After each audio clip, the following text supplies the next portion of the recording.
Hello students, welcome back to my YouTube channel. Dear students, आज के इस video में हमें क्या पढ़ाई करनी है, ध्यान से देखिए।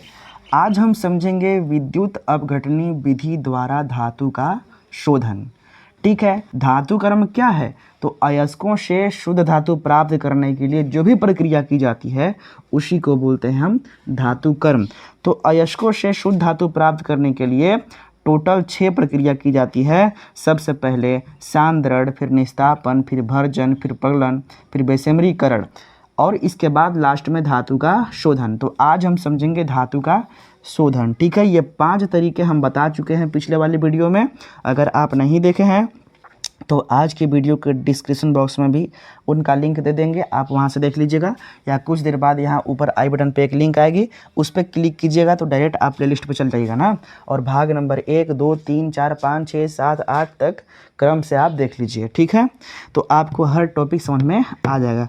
तो चलिए हम समझते हैं कि धातु का शोधन क्या होता है विद्युत अपघटनी विधि द्वारा। ठीक है, सबसे पहले क्या करना है, आप लोग ध्यान से देखिएगा। हमें एक बर्तन लेना है। क्या लेना है? बर्तन। ध्यान से समझेंगे तभी समझ में आएगा, नहीं तो फिर समझ में नहीं आएगा। और इसमें हम क्या करेंगे कि अशुद्ध धातु की छड़ को डाल देना है। बताते हैं, केवल समझिए आप। ये जो छड़ है अशुद्ध धातु की है, अशुद्ध धातु। जैसे मान लेते हैं कि हमको कॉपर प्राप्त करना है। ठीक है, तो कॉपर की अशुद्ध धातु हमें यहाँ पे चाहिए। जैसे विषमरीकरण जो हम किए थे ना, तो विषमरीकरण के समय में क्या हुआ था कि उस समय कुछ और प्रकार की इसमें धातुएं विद्यमान थी। जैसे हमें कॉपर प्राप्त करना है तो कॉपर के अलावा फेरस यानी लोहा भी इसे मिला हुआ है, जिंक भी मिला हुआ है। ठीक है, यानी इस प्रकार के धातु भी मिले हुए हैं। तो उसी अशुद्ध धातु को हम यहाँ पे ले लेंगे, उसके छड़ को। और ये भी ध्यान रहेगा कि ये छड़ मोटा रहेगी। कैसी रहेगी? ये छड़ मोटा रहेगा। ठीक है, अब दूसरा छड़ हमको लेना है शुद्ध धातु का, और जो कि पतला रहेगा। कैसा रहेगा? पतला। अशुद्ध धातु मान लेते हैं कॉपर का, Cu का हम लिए हैं। ठीक है, और ये हमारा शुद्ध धातु है। क्या है? शुद्ध धातु। शुद्ध धातु किस चीज़ का है? कॉपर का। ठीक है, यानी एक लेना है अशुद्ध और एक शुद्ध लेना है। अब क्या करेंगे, इसमें हम डाल देंगे एक विलयन। तो कैसा विलयन रहेगा? जिस धातु को प्राप्त करना है उसी धातु के लवण का विलयन इसमें डालना पड़ेगा। जैसे मान लीजिए यदि आपको जिंक प्राप्त करना होता है तो इसका लवण का विलयन जिंक सल्फेट होता है, ZnSO4। अगर हमें कॉपर प्राप्त करना है तो इसमें हम कॉपर सल्फेट का विलयन डालेंगे, CuSO4। यानी जिस धातु को प्राप्त करना है उसी धातु के लवण का विलयन इसमें डाल देना है। तो हमें कॉपर प्राप्त करना है तो इस कॉपर के लवण का विलयन इसमें हम डाल देंगे, यानी इसमें हम डाल देंगे CuSO4 यानी कॉपर सल्फेट का विलयन। जब कॉपर सल्फेट का इसमें विलयन आप डालिएगा ना तो ये अपने आयनों में टूट जाता है। आयनों में कैसे टूटेगा भाई? तो CuSO4 जो है ये अपने आयनों में इस प्रकार से टूटता है। कैसे?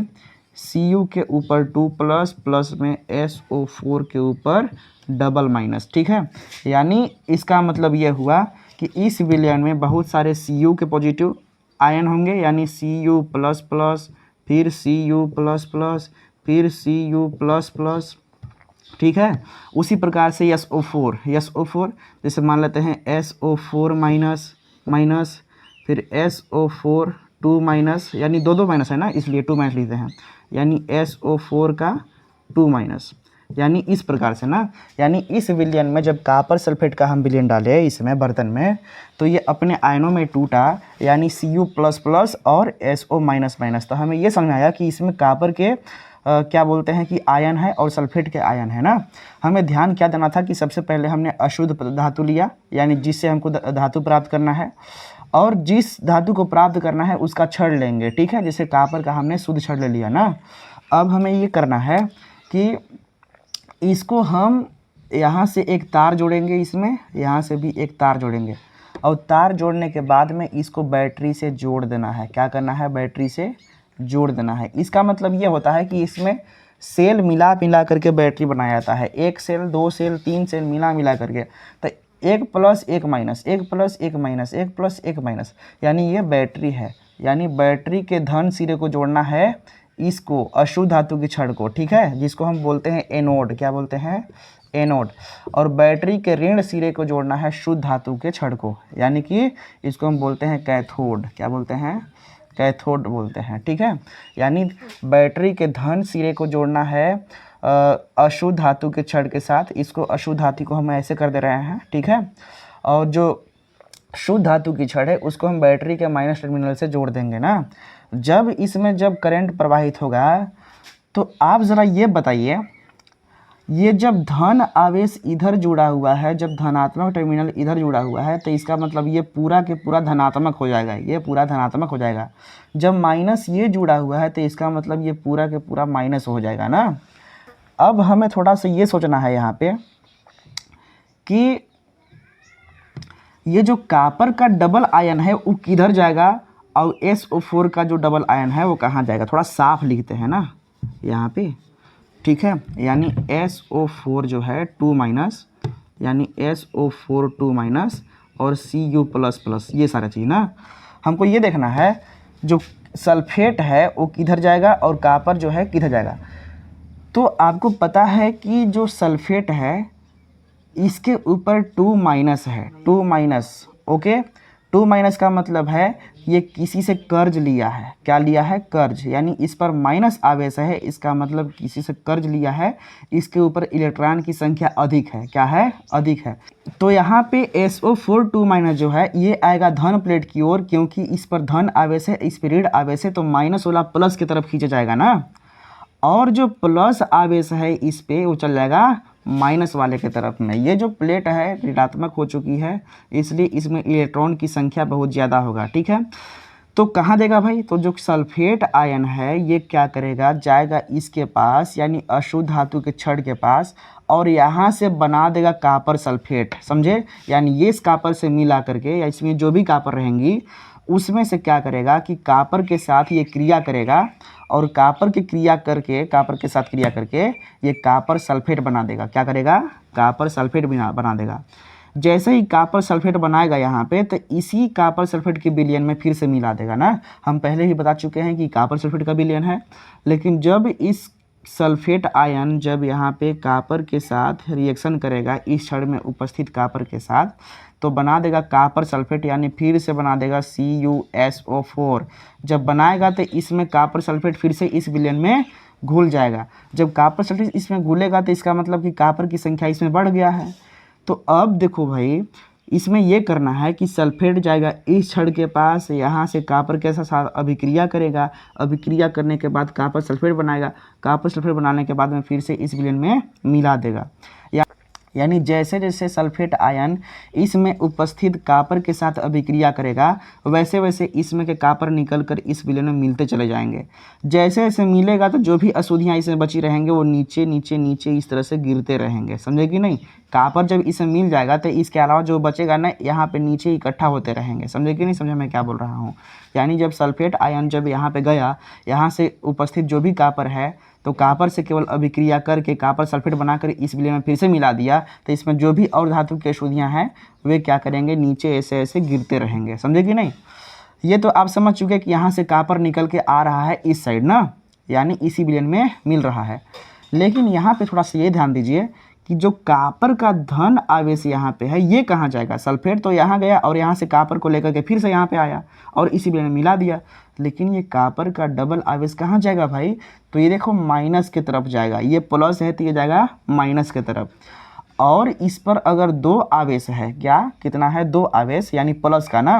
अगर 2 आवेश है प्लस का, यानी Cu पे अगर 2 आवेश है, तो इसका मतलब 2 इलेक्ट्रॉन को ये त्यागा हुआ है, इसका मतलब इसके पास इलेक्ट्रॉन की कमी है।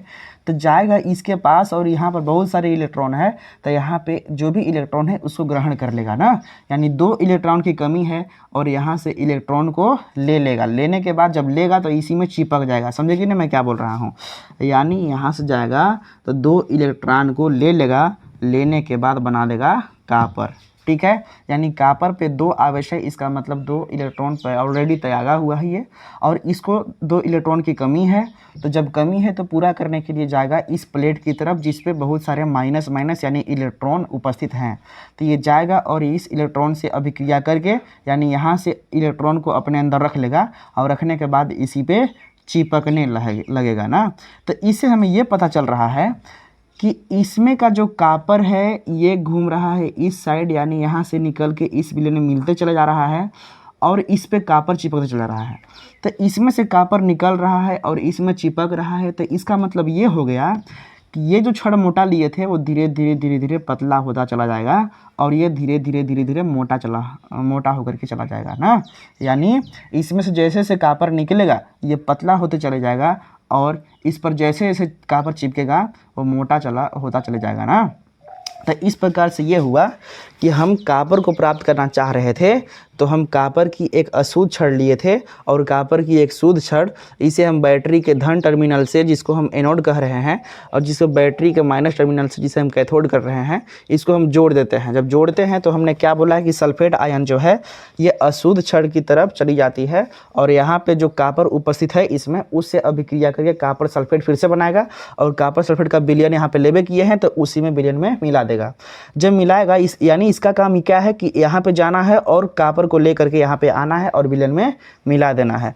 लेकिन जब यहाँ पे कॉपर आ चुका है तो हमें क्या करना है कि इस कॉपर को भेजना है इस साइड।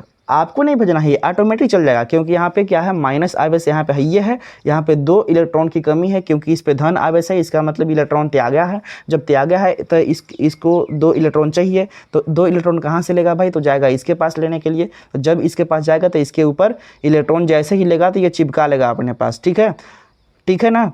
तो इसका मतलब ये हुआ कि जो कॉपर है इस पे लगेगा चिपकने, और सभी कॉपर इसी पे इकट्ठा होते चले जाएगा ना। तो हमें ये जो प्राप्त होगा ये शुद्ध कॉपर इस साइड प्राप्त होगा, समझे। और इसमें जो भी कॉपर के अलावा जो भी चीज़ बचते हैं ये सब नीचे धीरे धीरे बैठ जाते हैं यहाँ पे, समझे कि नहीं समझे। इस तरह से धातु का शोधन करते हैं, और जो भी हमें धातु इस साइड प्राप्त होगा ये 99% के आसपास शुद्ध रहता है, समझे कि नहीं। एकदम शुद्ध नहीं रहता है, जैसे आप बोल सकते हैं कि 99.99%, यानी थोड़ी सी अशुद्धियाँ इसमें रह जाती है। ठीक है, यानी कोई भी चीज़ देखिए 100% शुद्ध नहीं होता है। कोई भी चीज़ दुनिया में कोई भी हो 100% आप उसको सही नहीं कर सकते हैं, यानी 99.99% शुद्ध होती है, समझे कि नहीं। तो यही है विद्युत अपघटनी विधि द्वारा क्या चीज़, धातु का शोधन। ठीक है, आप प्रक्रिया समझ चुके। ओके, तो जो भी हमने क्रियाकलाप इसमें किया है वही क्रियाकलाप वही प्रोसेस यहाँ पे आ रहा है, आप इसको लिख लीजिए, और इसका विधि, इसका प्रयोग, इसका फिगर आप लोग बना लीजिए। स्क्रीनशॉट ले लीजिए। ठीक, तो आज हमने क्या समझा, आज हमने समझा धातु का शोधन विद्युत अपघटनी विधि के द्वारा। आप लोग कमेंट के माध्यम से बताइएगा कि आपको समझ में आया कि नहीं आया। ठीक है, तो अगला टॉपिक हमारा क्या है, संचारण है, और इसको पढ़ेंगे हम नेक्स्ट वीडियो में। तब तक के लिए आप अपना ख्याल रखिए। Thank you so much.